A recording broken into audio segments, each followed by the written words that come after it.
Come and go with me to my Father's house, to my Father's house, to my Father's house.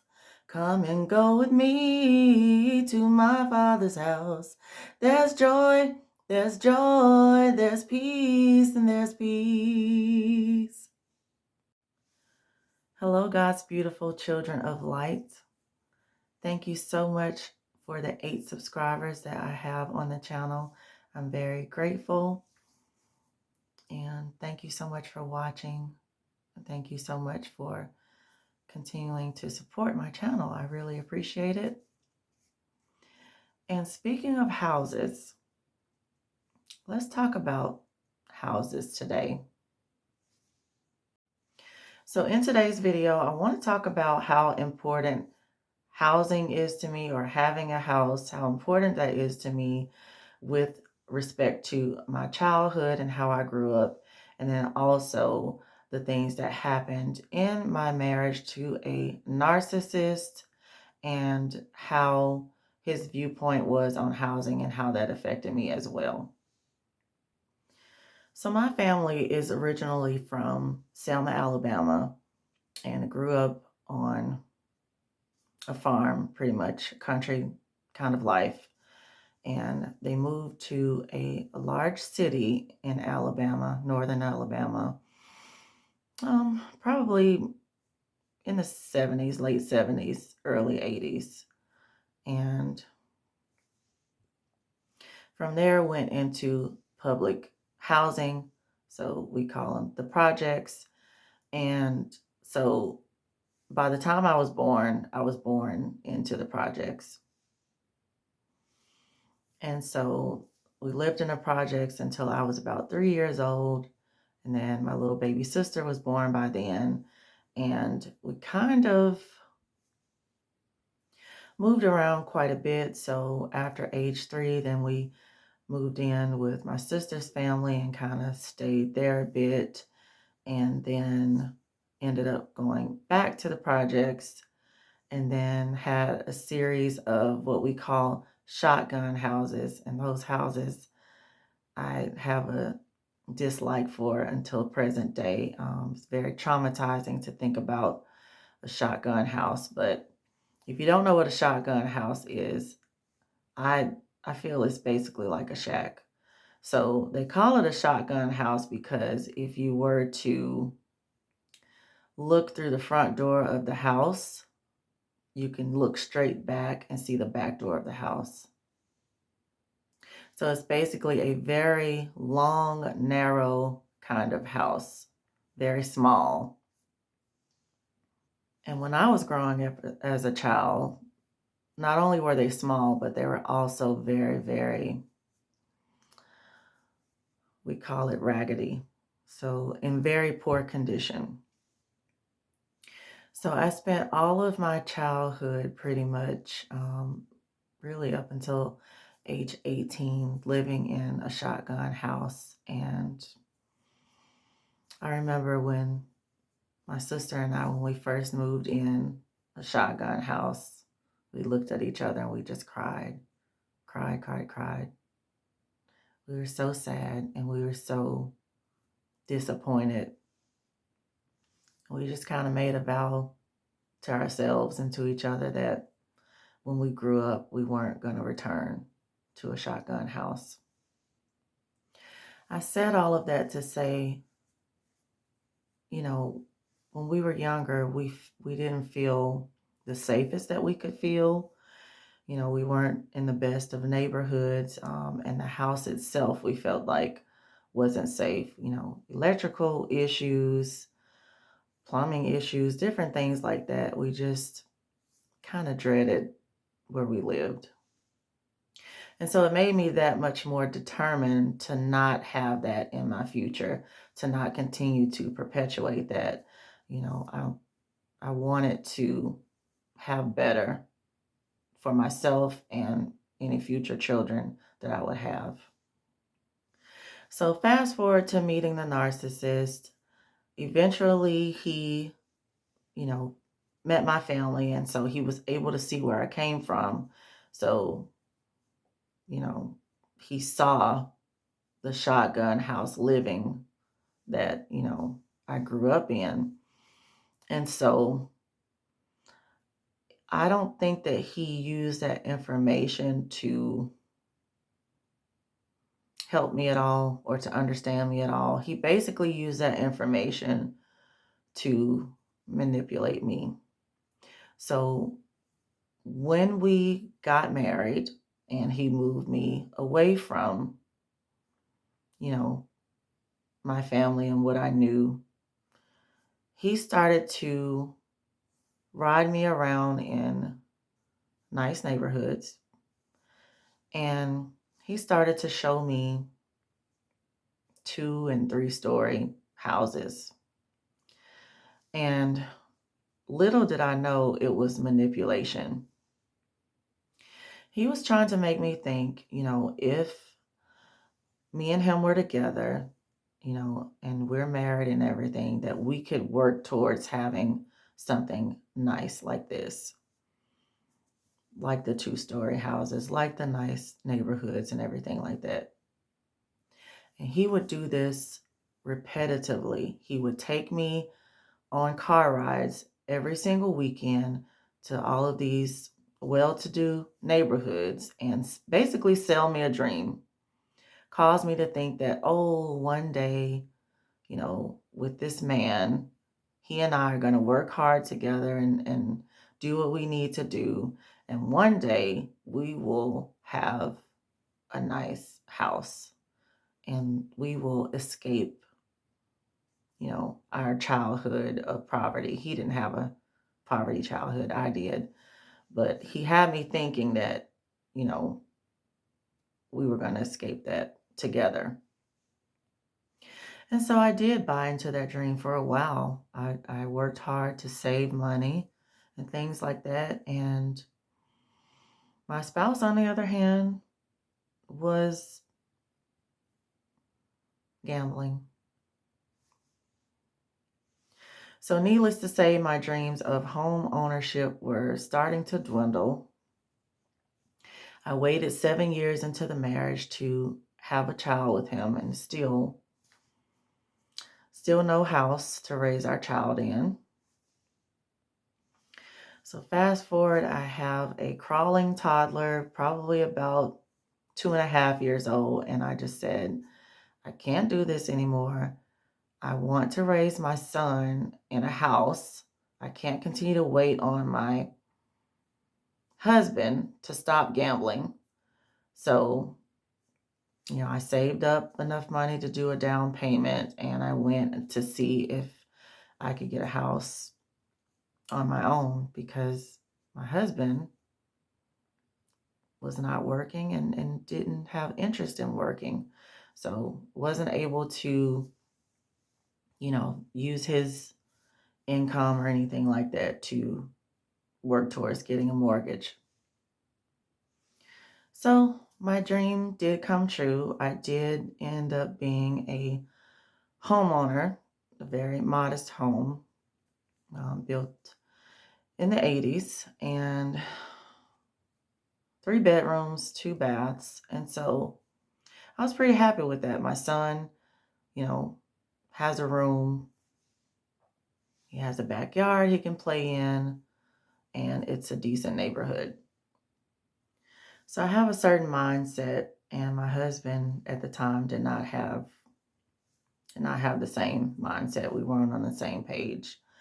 I wanted to, pay my mortgage off as soon as possible, not make, just the monthly payment, but I wanted to pay extra. I wanted to pay it, off ahead of time. I also wanted land.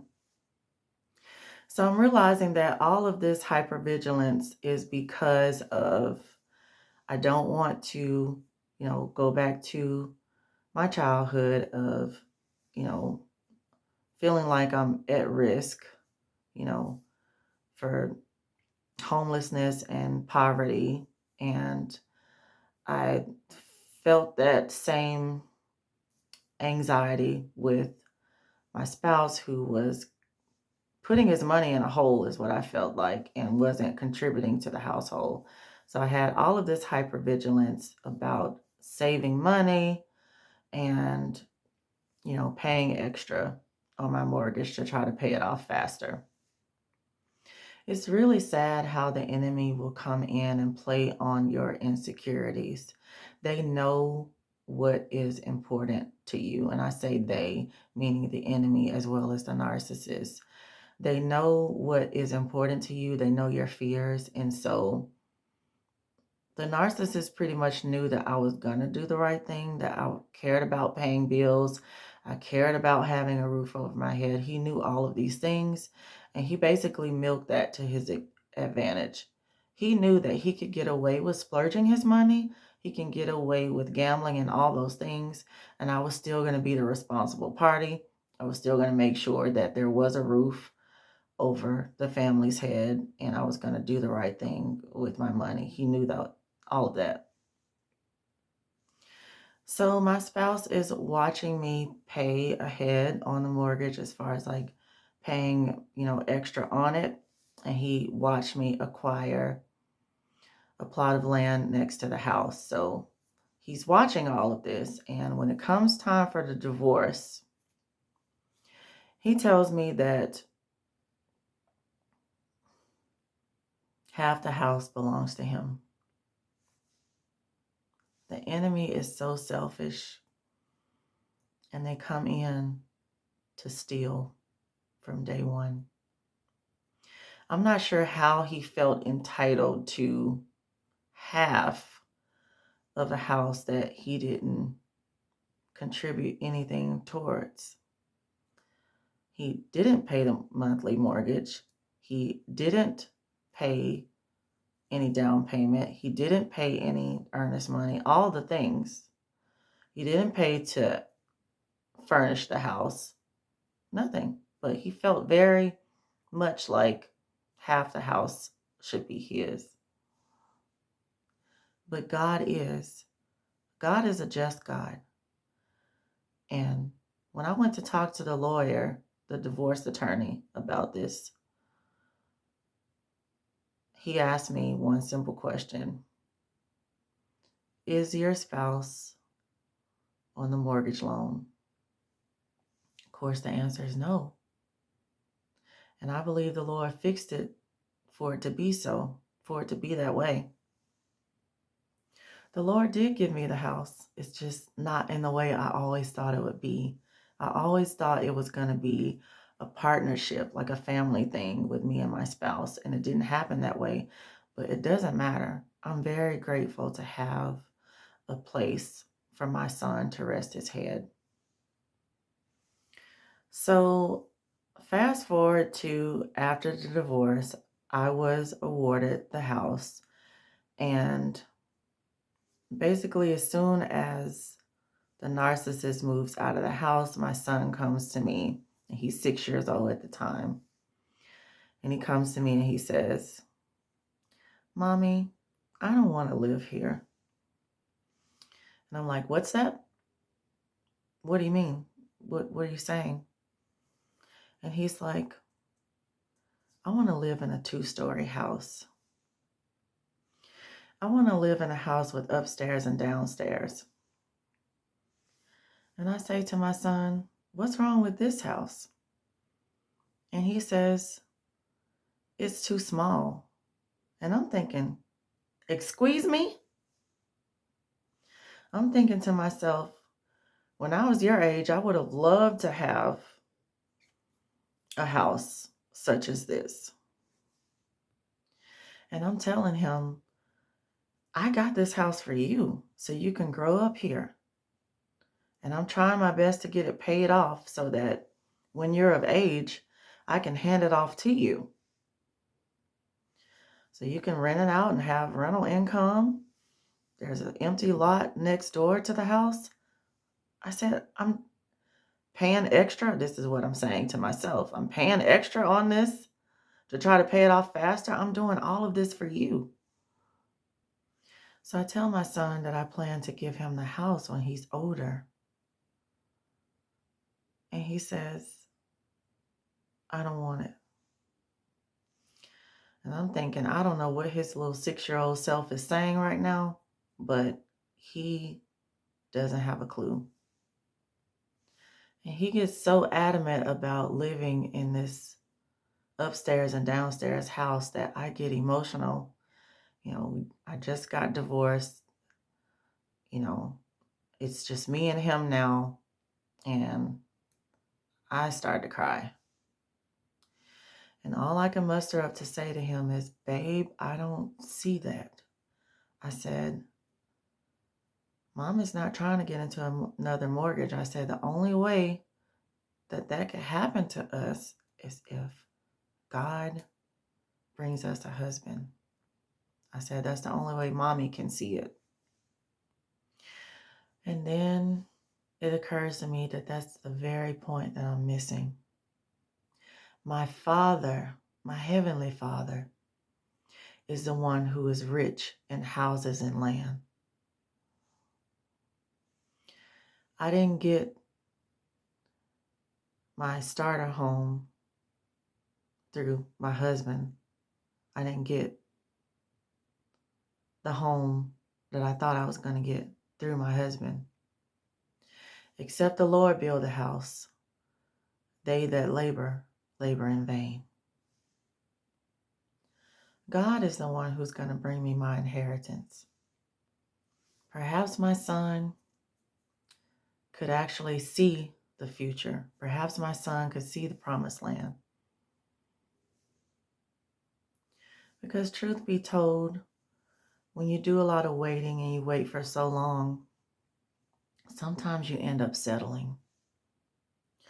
And I do believe that since I waited and waited and waited on my ex-spouse to provide a home for me, I settled and I went and got a house,